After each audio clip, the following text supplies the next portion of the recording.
Hello guys, आज हम acetyl salicylic acid और वारफरीन के इंटरेक्शन पर बात करेंगे।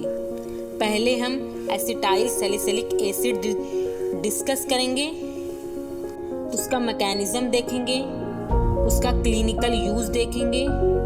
उसके बाद हम वारफरीन को डिस्कस करेंगे, उसका मैकेनिज्म देखेंगे, उसके यूज़ डिस्कस करेंगे। उसके बाद हम इंट्रैक्शन के मैकेनिज्म देखेंगे कि ये दोनों ड्रग्स को साथ में लेना चाहिए कि नहीं। Let's talk about acetyl salicylic acid. इसे एस्प्रिन भी कहते हैं। ये एक नॉन स्टेरॉयडल ड्रग होती है, एंटी इन्फ्लामेटरी होती है। ये एंटी प्लेटलेट एजेंट की तरह भी काम करती है। मैकेनिज्म: एस्प्रिन CO-X एंजाइम जो कि प्लेटलेट में पाया जाता है, उसको इरिवर्सिबली इनहिबिट कर देती है। इससे क्या होगा ना, थ्रोम्बोक्सिन A2 की जो सिंथेसिस है वो भी कम हो जाएगी। और क्योंकि थ्रोम्बोक्सिन A2 जो है वो प्लेटलेट की एग्रीगेशन करता है, कम बनने की वजह से प्लेटलेट का एग्रीगेशन भी कम हो जाएगा और ब्लीडिंग टाइम इंक्रीज हो जाएगा, यानी ज़्यादा देर तक ब्लीडिंग होगी। अब देखते हैं इसके क्लिनिकल यूज़। इसको हार्ट अटैक में यूज़ करते हैं अगर मायोकार्डियल इन्फेक्शन हुआ है तो, और स्ट्रोक में यूज़ करते हैं। अब डिस्कस करेंगे वारफरीन। वारफरीन ओरल एंटीकोगुलेंट होता है, विटामिन K का एंटागोनिस्ट। इसका मतलब विटामिन K का जो एक्शन है उसके एक्शन के अपोजिट एक्शन करेगा। मैकेनिज्म: वारफरीन जो है ना वो इनहिबिट करता है vitamin K epoxide reductase enzyme को, जो कि लीवर में होता है और विटामिन K की डेवलपमेंट के लिए ज़रूरी होता है। इनहिबिट होने की वजह से विटामिन K प्रॉपरली बन नहीं पाएगा, और क्योंकि विटामिन K जो है वो एक्टिवेट करता है क्लॉटिंग फैक्टर्स को, जैसे दूसरा, सेकेंड, 7, 9, 10, और ये सारे क्लॉटिंग फैक्टर कैस्केड रिएक्शन के लिए इम्पॉर्टेंट होते हैं। तो क्लॉटिंग फैक्टर इनएक्टिव होने की वजह से अब क्या होगा, क्लॉटिंग टाइम इंक्रीज हो जाएगा। इसका मतलब कि अगर किसी को कट लग गया है तो जल्दी ब्लीडिंग बंद नहीं होगी। वारफरीन का यूज़ डीप वेन थ्रोम्बोसिस में करते हैं। जैसे कोई वेन है, उसमें अगर कोई ब्लड क्लॉट फंस गया है तो उसको डिसॉल्व करने के लिए यूज़ करेंगे। दूसरा है पल्मोनरी एम्बोलिज्म। अगर हमारे लंग की वेसल में कोई फैट, कोई लिक्विड या ब्लड क्लॉट ही मूव कर रहा है तो उसको ट्रीट करने के लिए यूज़ करते हैं। Next one is atrial fibrillation. Atrial fibrillation में यूज़ करेंगे स्ट्रोक से प्रिवेंट करने के लिए, और मैकेनिकल हार्ट वॉल्व के रिप्लेसमेंट के बाद यूज़ करेंगे।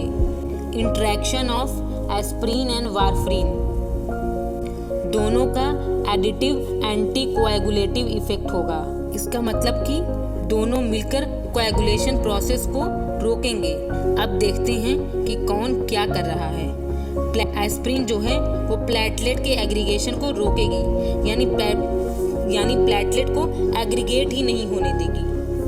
वारफरीन जो है वो क्लॉटिंग फैक्टर पर एक्ट करेगी और जो इंट्रिंसिक पाथवे में जो फाइब्रिन का फॉर्मेशन होता है उसके फॉर्मेशन को कम करेगी।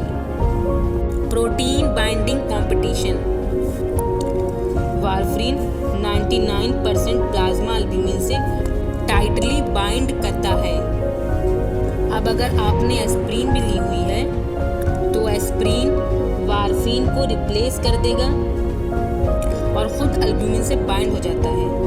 इससे क्या होता है ना, फ्री वारफरीन ज़्यादा कंसंट्रेशन में ब्लड में प्रेजेंट होती हैं तो वो ज़्यादा एक्ट भी करती हैं, जिसकी वजह से क्या होता है, सीवियर ब्लीडिंग होती है।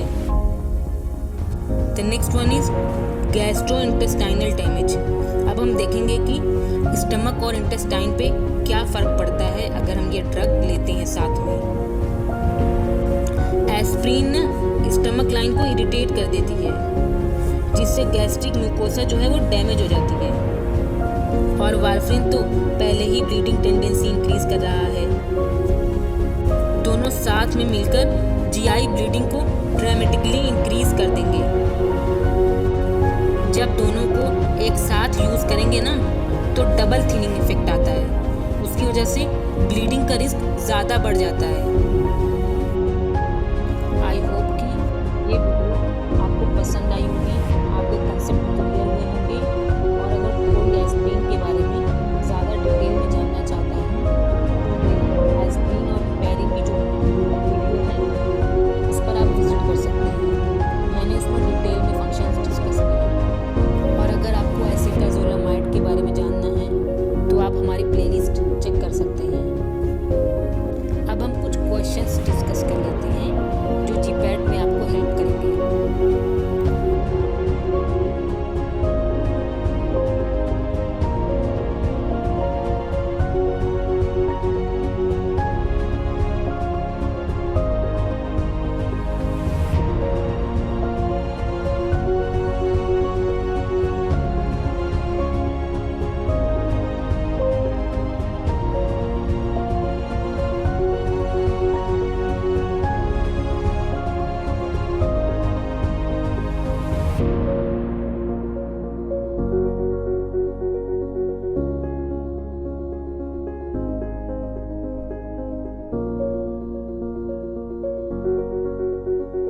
That for today's guys. I hope कि ये वीडियो आपके लिए यूज़फुल रहा होगा। Signing off.